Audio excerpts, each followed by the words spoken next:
உன்னை தூக்கி குண்டாஸ் போட்டு இருக்கணும்ல, எதுக்கு உங்களுக்கு மேல ஒன்றும் குண்டாஸ் போடல? இதே தவிர மற்றவங்க செஞ்சிருந்தா எல்லாரும் குண்டாஸ் போட்டு இருப்பாங்க. என்னமோ பணத்தை வச்சுக்கிட்டு என்ன வேணாலும் சாதிச்சலாம் நினைச்சிட்டு இருக்கிறீங்களா?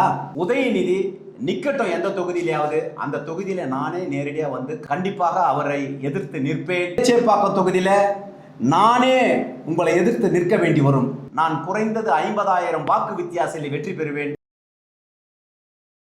உன்னை எப்படியெல்லாம் கூப்பிடலாம் அப்படின்னா, உதவாநிதின்னு கூப்பிடலாமா, இல்லை இந்த டாய்லெட் நிதின்னு கூப்பிடலாமா, 2 மணி நேரம் டாய்லெட்டில் போய் உனக்கு வரலன்னா மலச்சிக்கல் நிதின்னு கூப்பிடலாமா, இல்லை இந்த பால்டாயில் உதயநிதின்னு கூப்பிடலாமா, இல்லை இந்த உருட்டு உதயநிதின்னு கூப்பிடலாமா, இல்லை சைக்கோ நிதினே உன்னை கூப்பிடலாமா?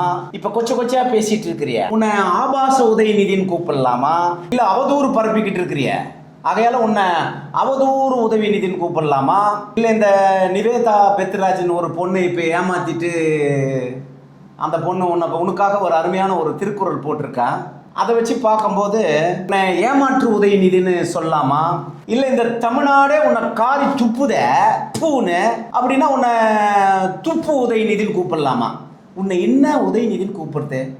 உதவாநிதி. அதாவது தமிழ்நாட்டை குறைந்தது 50 தலைமுறைகளுக்கு சொத்து சேர்த்து உன் குடும்பத்துக்காக வச்சுக்கிட்டு இன்னைக்கு பல லட்சம் கோடி உன் கையில வச்சுக்கிட்டு ஒரு ஆணவத்தில் ஒரு ஆற்றுங்க பாருங்கடா. அடடா, இந்த நாடு இல்லடா, இந்த நாட்டு மக்கள் இல்லடா, உங்க கடவுள் மன்னிக்க மாட்டேன். நீங்கெல்லாம் எத்தனை காலம் தான் வாழ்ந்துட போறீங்க? என்ன பண்றீங்க? இந்த நாட்டை கொள்ளையடிச்சு நாட்டை மொத்தம் சுரண்டி கனிம வளங்களை சுரண்டிட்டீங்க, மக்கள் பணத்தை சுரண்டிட்டீங்க, போட்ட ஸ்கீம்ல எல்லாம் சுரண்டி இந்த நாட்டை குட்டிச்சவர் ஆக்கிட்டு போயிட்டீங்க. இதில் வேற எங்கள் அப்பா போட்ட ரோட்டில் தான் போகிறாங்க, என்னது மெட்ரோவில் போகிறாரு விஜய். அப்புறம் 100 அடிக்கு மேலே அந்த பாலத்து மேலே ஏறி நின்றுட்டு ஊரை சுற்றி பார்க்குறாரு. என்ன இதெல்லாம்? ஏன் உதயநிதி என்னாச்சு உங்களுக்கு? பைத்தியம் கீத்தியம் பிடிச்சி போச்சா? இன்னுமாடா உங்களுக்கு அடங்கலை? இன்னும் எவ்வளோ தான் சம்பாதிக்கணும்னு நீங்கள் ஆசைப்படுறீங்க? ஏண்டா உங்களை திருத்தத்துக்கு இந்த ஜென்மமே எடுத்தாலும் நீங்கள் திருந்த மாட்டீங்க. ஆனால் உங்களுக்கு இந்த 200 ரூபாய் வாங்கிக்கிட்டு இந்த கொத்தூசுங்க இருக்கிறானுங்க பாரு, அவனுங்க இருக்கிற வரைக்கும் நீங்கள் இப்படித்தான் இருப்பீங்க. இந்த நாடும் நாட்டு மக்களும் நாசமாக போகிற வரைக்கும் நீங்கள் இருந்து தான் தீருவீங்க.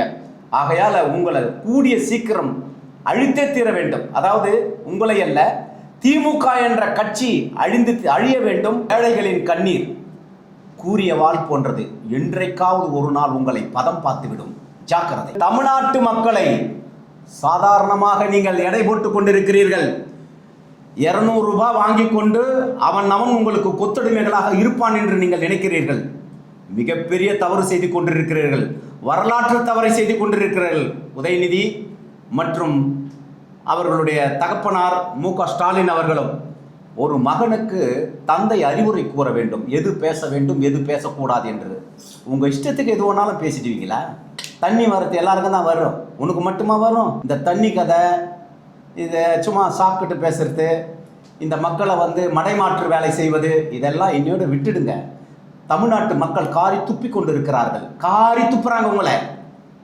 இந்த மக்கள் மட்டும் இல்லை, உலக அரங்கில் அத்தனை பேருமே உன்னை காரி துப்புறாங்க. இந்தியாவிலெல்லாம் உங்களை திமுகனாவே ஒரு ஆபாசம் பிடிச்சவனுன்றாங்க. உங்கள் தாத்தா இருக்கும்போது கூட இலக்கண நடைகளிலே கேவலமாக பேசுவார். அவரும் வன்மமாக ஒரு பாஷையை பேசுவார். எப்படின்னா, அதாவது அனந்தநாயகி கதையை நான் சொல்லி தான் தெரிய வேண்டியதில்லை. கேவலமாக பேசக்கூடிய அளவுக்கு உன் தாத்தா, உன் தந்தை, இப்போ நீ, உன் மகன் பேசுவான்.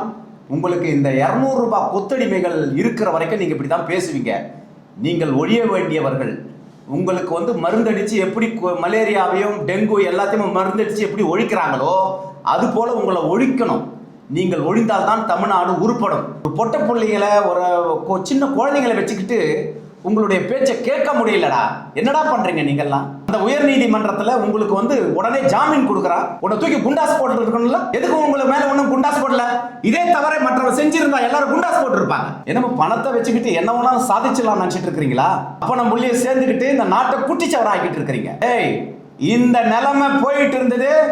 அடுத்த தேர்தலில் ட்ரிப்ளிகேணி மற்றும் சேப்பாக்கம் தொகுதியில், இதே சேப்பாக்கம் தொகுதியில் நானே உங்களை எதிர்த்து நிற்க வேண்டி வரும். என்ன செய்கிறேன்னு பார்ப்போம், எப்படி நீங்கள் ஜெயிக்கிறீங்கன்னு பார்ப்போம். பார்க்கலாம். அங்கே இருக்கிற மக்கள் எங்களுக்கும் தெரிஞ்சவர் தான். அங்கே இருக்கிற எல்லா ஸ்லம் மக்கள்களும் எங்களுக்கு நல்ல பழக்கமானவர்கள். அங்கு இருக்கின்ற எல்லா இஸ்லாமிய மக்கள்களும் எங்களுக்கும் பழக்கமானவர்கள். உங்களுடைய இது போன்ற ஈனத்தரமான செயல்களை மக்கள் மத்தியில் கொண்டு சென்றாவே ஒரு ஓட்டு உங்களுக்கு கிடைக்காது. ஜாக்கிரதையாக பேசுங்கள். மக்களை மதிக்க கற்றுக்கொள்ளுங்கள். மக்களை என்றைக்கு நீங்க மதிக்கிறீர்களோ அன்னைக்கு தான் திமுக என்ற கட்சி மீண்டும் உயிர்த்தெழும் என்று இந்த நேரத்தில் சொல்லிக் கொள்கிறேன். உதயநிதி உருப்பட மாட்டார். மு.க. ஸ்டாலின் ஐயா அவர் பாவண்டா. அவர் வயசாயிருச்சு. அவரு நிம்மதியா போய் சேரட்டும். செத்து போச்சு. திமுக என்கின்ற கட்சியே இறந்து போய்விட்டது. அதை தூக்கி சவப்பெட்டியிலே வைத்து ஆணி அடித்து விட்டார்கள். அப்படிப்பட்ட ஆணி அடித்த அந்த பிணத்தை எழுப்பி மீண்டும் வெளியே கொண்டு வந்து நாம் இருக்கிறோம் என்று காட்டிக்கொள்கின்ற அளவுக்கு விஜய் தான் இந்த தவறை செய்தார். இல்லை என்றால் என்றைக்கே முடிந்திருப்பார்கள் இவர்கள். திமுக முடிந்து போச்சு, சவக்கிடங்குக்கு போய்விட்டது. தேவையில்லாமல் இந்த உதயநிதியை அரெஸ்ட் செய்து அவரை சிறையிலும் அடைக்காமல் அவருக்கு எந்த தொந்தரவும் கொடுக்காமல் ஊர்வலம் வர வைத்து சுத்தி காட்டி அழைத்து கொண்டு வீட்டிலே விட்டு விட்டார்கள். அங்கேயும் ஹைகோர்ட்டிலையும் ஏதோ அவர்களுக்கு கிடைத்ததோ என்னவோ தெரியவில்லை.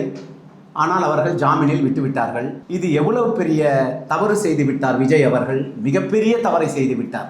ஜெயலலிதா அம்மா இருந்திருந்தால் இந்த உதயநிதி பேசின பேச்சுக்கு சும்மா விட்டிருப்பார்களா? எப்பவே லாடம் கட்டி பஞ்சாபு கட்டி இருப்பார்கள் காவல்துறையினர். இன்னும் இவர்களே அருமையாக போலீஸ் ஸ்டேஷன்ல இருந்து வீட்டிலிருந்து அழைத்து கொண்டு சென்று அப்படியே ஊர்வலம் காட்டி கொண்டாந்து வீட்டில் விட்டுட்டு போயிட்டாங்க. சும்மா கடந்த சங்கை ஊதிக எடுத்தானா மாண்டி என்ற கதையாக மாறிவிட்டது. அமைதியா இருந்தாலும் அமைதியா இருந்திருப்பாங்க. ஒண்ணுமே இல்லாத செத்து போன திமுகவை மீண்டும் தண்ணி ஊர்த்தி உயிர் பெற செய்திருக்கிறார்கள் இந்த நேரத்தில். இதுதான் விஜய் செய்த மிகப்பெரிய தவறு.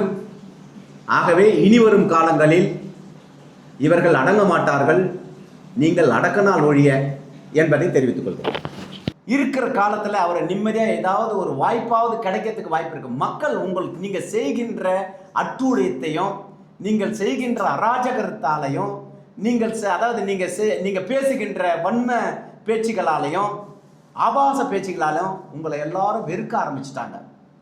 இப்போ கூட உதயநிதி நிக்கட்டும் எந்த தொகுதியிலையாவது, அந்த தொகுதியில் நானே நேரடியாக களப்பணியாற்ற போகிறேன்.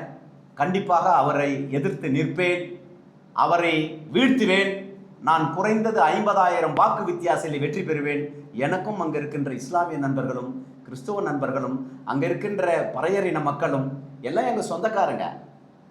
நான் அங்கே நின்னால் கண்டிப்பாக மிகப்பெரிய வெற்றி வாய்ப்பை பெறுவேன் என்பது இந்த நேரத்தில் சரி. எனக்கு நான் போடுகிறேன்.